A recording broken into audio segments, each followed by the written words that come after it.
नमस्कार। आज हम पढ़ेंगे श्रीमद् भागवत गीता गीता प्रेस गोरखपुर अध्याय नंबर 18 श्लोक नंबर 28।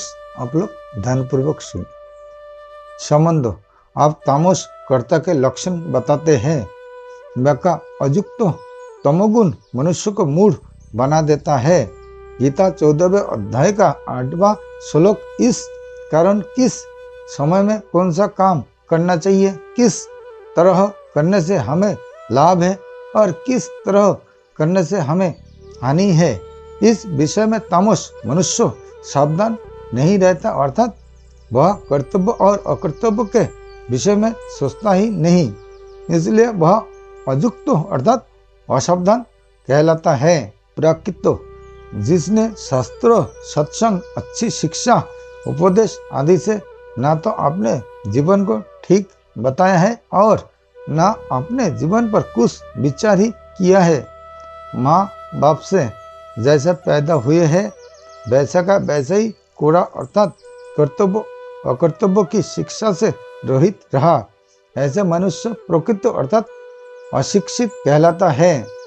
स्वतंत्र तमोगुण की प्रधानता के कारण उसके मन वाणी और शरीर में अकड़ रहती है।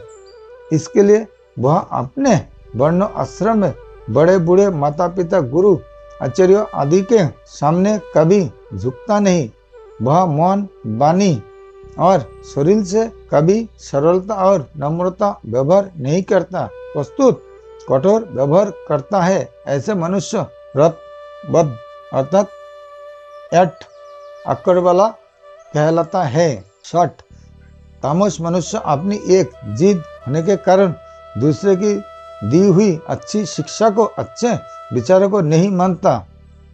उसको तो मूर्खता के कारण अपने ही विचार अच्छे लगते हैं, इसलिए वह शॉर्ट अर्थात जिद्दी कहलाता है।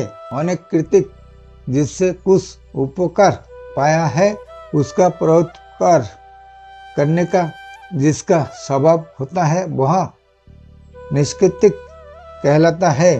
परंतु तामस मनुष्य दूसरे से उपकार पा करके भी उसका उपकार नहीं करता, प्रस्तुत उनका अपकार करता है, इसलिए वह अनिष्कृतिक कहलाता है। अलस, अपने वर्ण आश्रम के अनुसार आवश्यक कर्तव्य कर्म प्राप्त हो जाने पर भी तामस मनुष्य को मूर्खता के कारण वह कर्म करना अच्छा नहीं लगता, प्रस्तुत सांसारिक निरर्थक बातों को पड़े पड़े सोचते रहना अथवा नींद में पड़े रहना अच्छा लगता है, इसलिए उसे आलसी कहा जाता है।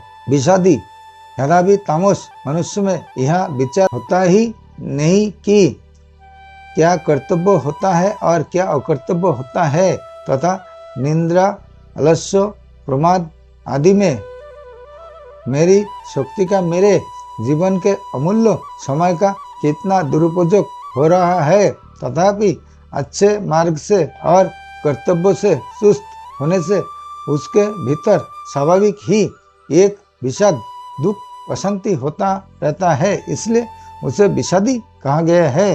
दीर्घ सूत्री, अमुक काम किस तरीके से बढ़िया और जल्दी हो सकता है, इस बात को वह सोचता ही नहीं, इसलिए वह किसी काम में अविवेक पूर्वक लग भी जाता है तो थोड़े समय में होने वाले काम को भी बहुत ज़्यादा समय लगा देता है और उससे काम भी सुचारू रूप से नहीं होता। ऐसा मनुष्य दीर्घसूत्री कहलाता है। कर्ता तामस उच्चते, उपयुक्त 8 लक्षणों वाले कर्ता तामस कहलाता है। विशेष बात 26वें 27वें और 28वें श्लोक में जितनी बातें आई है वे सब कर्ता को लेकर ही कही गई है। कर्ता के जैसे लक्षण होते हैं उन्हीं के अनुसार कर्म होते हैं। कर्ता जिन गुणों को स्वीकार करता है उन गुणों के अनुसार ही कर्म का रूप होता है।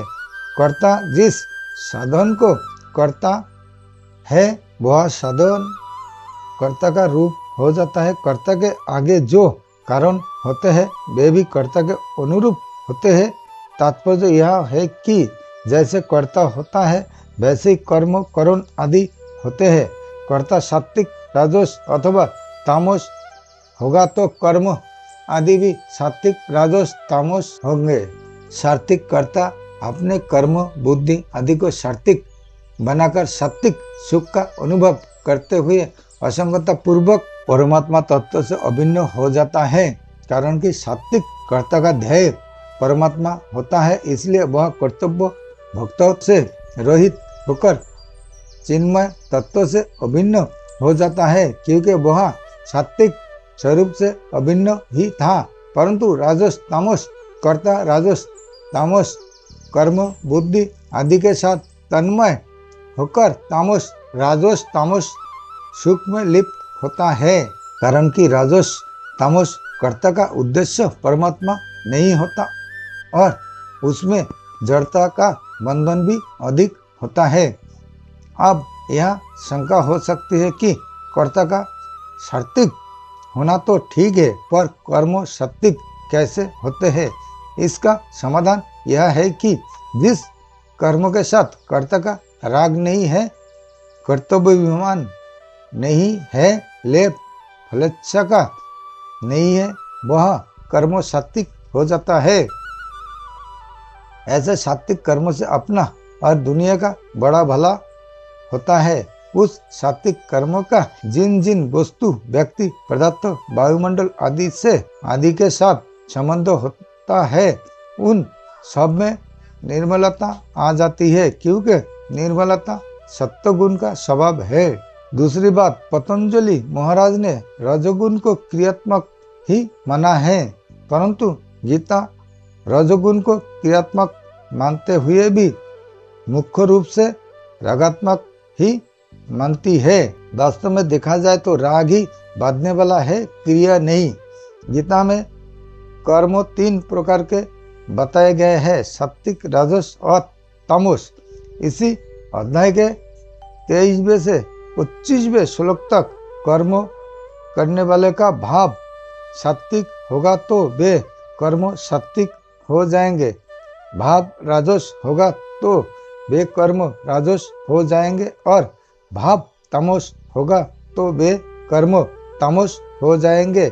इसलिए भगवान ने केवल क्रिया को रजोगुणी नहीं माना है। परिशिष्ट भाव विषादी पद रजोगुण में आना चाहिए, पर यह तमोगुण में आया है। राजस वृत्ति का विवेक से विरोध है, इसलिए तामस मनुष्य में विषाद अधिक होता है। नमस्कार, आज के लिए यहाँ तक है।